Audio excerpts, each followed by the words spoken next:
Seat, Congress are కమ్యూనిస్టులు. అట్లాంటి దాంట్లో ప్రజారాజ్యం గెలిచింది కదా, అంటే కాంగ్రెస్ సీటు పోయినట్టే కదా.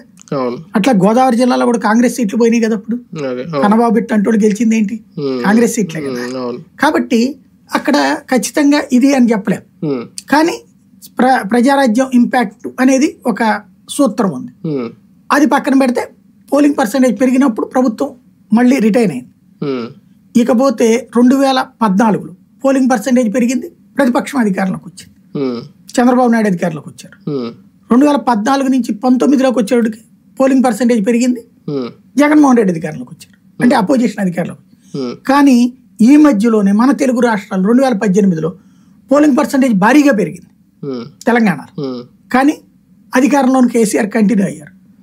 అదే సందర్భంలో ఇప్పుడు ఆంధ్రప్రదేశ్లో ఎట్లయితే జట్టు కట్టారో 18లో అట్లాగే జట్టు కట్టారు. అక్కడ 14లో జట్టు కట్టిన తెలుగుదేశం గెలిచింది, 18లో జట్టు కట్టినటువంటి తెలుగుదేశం ఓడింది కూటమి.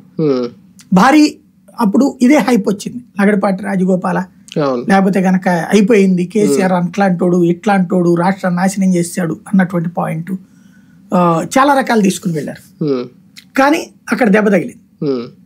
2019లోకి వచ్చేటప్పటికి మళ్ళీ పార్లమెంట్ ఎలక్షన్ దగ్గరకు వచ్చేటప్పుడు అదే కేసీఆర్ దెబ్బతిన్నాడు. ఇలా కూటమి లేకుండా పోతే కూడా దెబ్బతిన్నాడు. కాబట్టి ఇది రాజకీయాల్లో 2 రోజులు 4 ఈ సూత్రం ఇంతే అని చెప్పడానికి ఏం లేదు. ఫర్ ఎగ్జాంపుల్ బెంగాల్లో మొన్న